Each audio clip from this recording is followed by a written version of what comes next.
الرحماء بينهم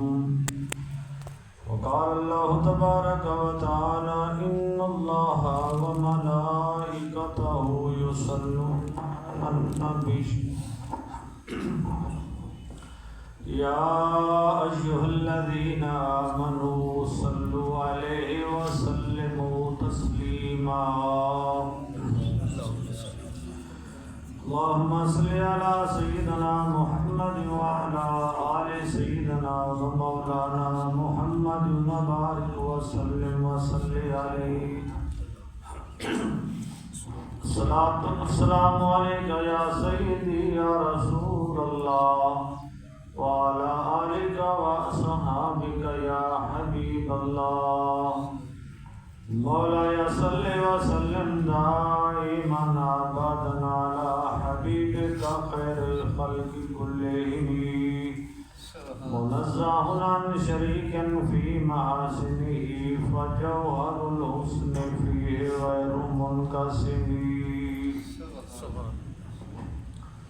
آمد جی وقار نبی اکرام صلی اللہ علیہ وسلم نبی ذات ببرکات ہوتے زندگی کے ایک مرتبہ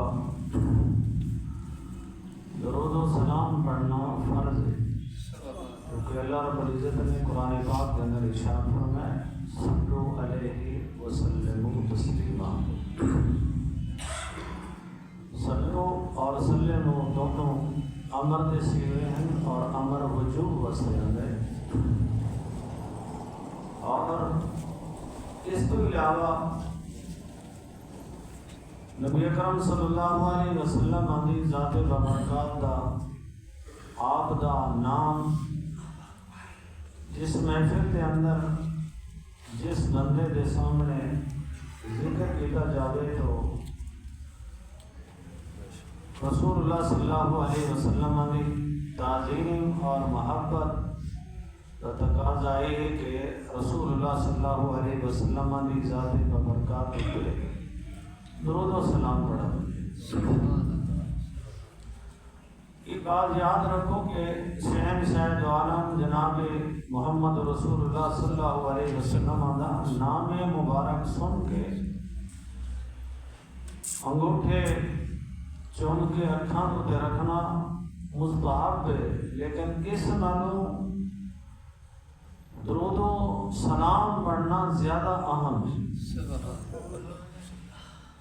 کچھ لوگ آپ کا نام سن کے صرف انگوٹھے چون کے اکھاں تے رکھ سکتے ہیں، لیکن آپ کی ذات ببرکات ہوتے درود و سلام نہیں پڑھتے۔ اور یہ بات مخالفین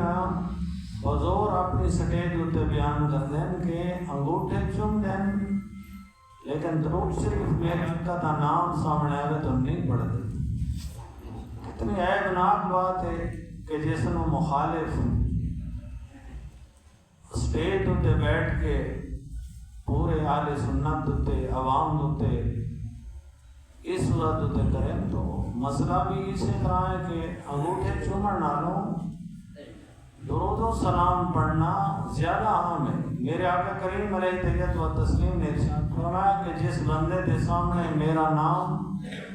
اور میرا ذکر ہوئے اور میرے سے درود و سلام نہ پڑھے تو وہ جنت کا رستہ بھول گیا ہے، جنت کا رستہ۔ اور یہ دن آنے کہ میرے آقا کریم علیہ طیت و تسلیم نے ارشاد فرمایا کہ جس بندے کے سامنے میرا ذکر ہوئے اور میرے تے درود و سلام نہ پڑھے تو وہ بندہ بخیل ہے، یعنی جس میں اساں شوم اور کنجوس آتے ہیں۔ اور اس کو ایک اور بڑی غفلت کہ نبی اکرم صلی اللہ علیہ وسلم کا جب نام آنے کچھ لوگ درود شریف پڑھ دیں اور صلی اللہ علیہ وآلہ وسلم دی بجائے اس طریقے دے نال جلدی دے نال پڑھ دیں کہ بالکل ہی اس نو اساں درود بھی نہیں آ سکتے، یعنی صلی اللہ کا رسول یعنی لفظاں نو بالکل گڑ مڑ کر کے اور مفہوم بھی ہوتا بگڑ رہا ہے کچھ لوگ کتابت کے دوران لکھن کے ٹائم بھی میرے آقا کا نام آئے تو بجائے صلی اللہ علیہ وآلہ وسلم لکھن میں سواد لام عین اور میم یا پھر صرف سواد کا سرا آپ کے نام پاک تے لکھ چھوڑ دیں، ہرگز یہ بات درست نہیں۔ اعلیٰ حضرت عظیم البرکت امام محمد رضا خان رحمۃ اللہ علیہ فرماتے ہیں کہ جو اس طرح بندہ کرتا ہے وہ بندہ بے علم ہے اور یعنی فرماتے ہیں کہ بدبخت ہے، یعنی اس طرح کا کاغذ بھی بندے کی گواہی دے دیں کہ کتنا بندہ کنجوس ہے۔ رسول اللہ صلی اللہ علیہ وسلم ہوتے درود و سلام لکھن اور پڑھن والے معاملے دے اندر، اور میرے آقا کا نام کا ذکر ہوئے اور وقت بچاؤن واسطے یا بار بار بھی زبان تے پورا درود شریف پڑھنا اس کو ثقیل محسوس ہوئے تو زبان کس واسطے یہ زبان تے محبت دے نال اور صحیح ادائیگی دے نال رسول اللہ صلی اللہ علیہ وسلم تے درود و سلام بھی پڑھنا کوئی سمجھا میں وہ کاغذ اور قلم کس واسطے ان کے جنہوں کے اندر اتنی گنجائش ہی نہیں اور اتنا وسعت نہیں کہ جتنے رسول اللہ صلی اللہ علیہ وسلم کی ذات بابرکات دے نال درود و سلام لکھا۔ علامہ جلال الدین سیوطی رحمۃ اللہ تعالیٰ نے فرمانے کہ سب نالوں پہلے جس نے یہ اختصار وضع کیتا یعنی درود و سلام اس جگہ تے کلمہ محمل بے معنی لفظ اس کو وصال سکتے ہیں، کلمہ محمل اس نے استعمال کیتا ہے، فرمانے کہ لکھن دے ٹائم وہ ہاتھ کٹ دیتا گیا۔ تو اب ابھی جی بکار رسول اللہ صلی اللہ علیہ وسلم کا نام پاک جب بھی آوے تو انسان کو جھوم بجنا چاہیے۔ میرے آقا دی